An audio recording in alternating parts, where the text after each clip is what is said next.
نے سمجھنا ہو آج پیروکار امامت ہو یا نہ ہو پیروکار امامت، اگر کسی نے نظریہ امامت کو سمجھنا ہو یا اس نے امامت کی عملی شکل دیکھنی ہو کہ نظام امامت ہے کیا چیز، چونکہ امامت نظام کا نام ہے، فقط ایک عقیدہ نہیں ہے، ذہنی تصور نہیں ہے، امامت نظام ہے۔ اس نظام کو اگر آنکھوں سے دیکھنا ہو اور اس کی حقیقت کو سمجھنا ہو تو نظام امامت نہج البلاغہ میں نظر آئے گا ہمیں۔ امامت کی عملی تفسیر ہے، امامت کی عملی تصویر ہے نہج البلاغہ۔ جس طرح آج آپ نے جمہوریت دیکھ لی کہ جمہوریت کیا ہوتی ہے، معلوم ہو گیا آپ کو۔ اگر آپ کو موقع ملا کسی دن جمہوریت کرنے کا تو سیکھ لیں موجودہ جمہوریت کے اماموں سے کہ جمہوریت اس طرح ہوتی ہے جیسے بھی پاکستان میں ہو رہی۔ آمریت بھی دیکھ لی آپ نے کہ نظام آمریت ہوتا ہے، شہنشاہیت ایسے ہوتی ہے، ملوکیت ایسے ہوتی ہے۔ اگر کسی نے امامت کو سمجھنا ہو کہاں سے پتہ چلے امامت کیسے ہوتی ہے، عملی شکل امامت کی کیا ہوتی ہے، نہج البلاغہ امامت کے نظام کی عملی تصویر و تفسیر کا نام ہے۔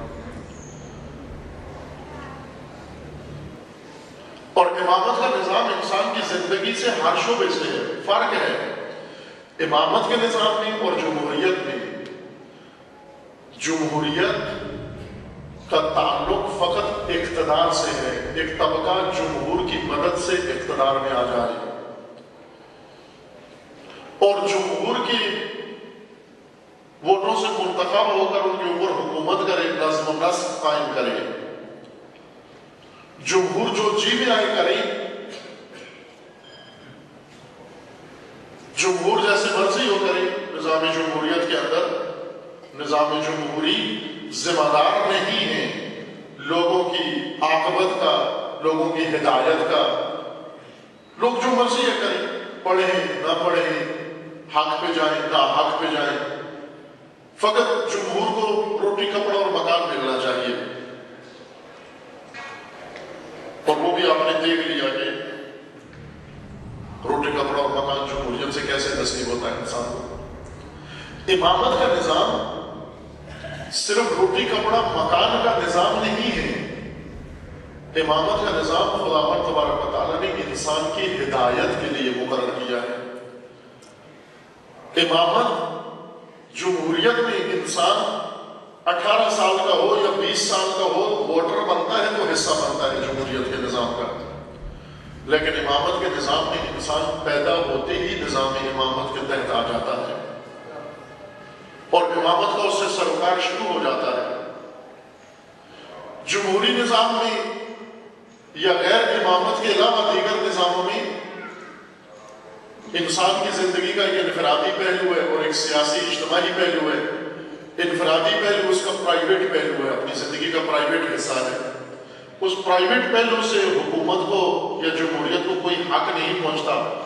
آپ لباس کیسا پہنتے ہیں، آپ کھانا کیا کھاتے ہیں، آپ سوتے کس وقت ہیں، آپ جاگتے کس وقت ہیں، آپ پڑھتے ہیں نہیں پڑھتے ہیں، آپ اپنے گھر کے اندر اپنے گھر والوں کے ساتھ، اپنے بیوی بچوں کے ساتھ کیسے رہتے ہیں، جمہوریت کا اس سے کوئی تعلق نہیں ہے۔ لیکن امامت کے نظام کا انسان کی زندگی کے ہر شعبے سے تعلق ہے۔ آپ نے گھر میں کیسے رہنا ہے، آپ نے پہننا کیا ہے، آپ نے کھانا کیا ہے، آپ نے کمانا کیا ہے، آپ نے اٹھنا کیسے ہے، آپ نے بیٹھنا کیسے ہے، آپ کے تعلقات کیسے ہوں گے، آپ کے روابط کیسے ہوں گے، یہ سب کچھ نظام امامت کے زمرے میں آتا ہے۔ چونکہ نظام امامت کا پہلا فریضہ در حقیقت ہدایت سے ہے۔ اصلی کام ہدایت بشر ہے۔ ہدایت کے تناظر میں سعادت بشر ہے، وہ سعادت کے تناظر میں رفع انسان ہے، امامت کے نظام میں شامل ہے۔ نہ کہ رفع اس کا اصلی ہدف ہو، ہدایت اصل ہدف ہے زندگی کے ہر شعبے کے بارے میں۔ کوئی جمہوری رہنما اس کا فریضہ نہیں ہوتا کہ لوگوں کو ہدایت کے اصول یا زندگی کے اصول بتائے کہ کس طرح اپنی زندگی بسر کرنی اس کا سروکار صرف یہ ہوتا ہے کہ آپ کے لیے ملازمت کے مواقع پیدا کریں، آپ کے لیے تجارت کے مواقع پیدا کریں، آپ کے لیے رفاہی زندگی کے مواقع فراہم کریں۔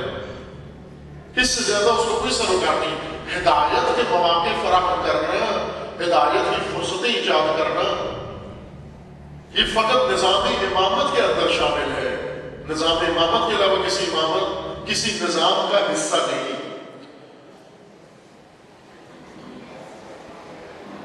یہ نظام ہدایت جو اللہ نے بنایا، نظام امامت، چونکہ لوگ آشنا نہیں ہو سکے اس سے، محروم رکھا گیا، دور رکھا گیا لوگوں کو نظام امامت و ولایت سے، اور آج تک دور رکھا گیا۔ اور آج جب ایک جھلک اس کی، ایک گوشہ اس کا سامنے آیا ہے، تو بہت ساروں نے اپنا شرعی فریضہ سمجھا ہوا ہے مومنین کو اس سے دور رکھنا، اپنی عبادت سمجھتے ہیں نظام ولایت سے لوگوں کو دور رکھنا۔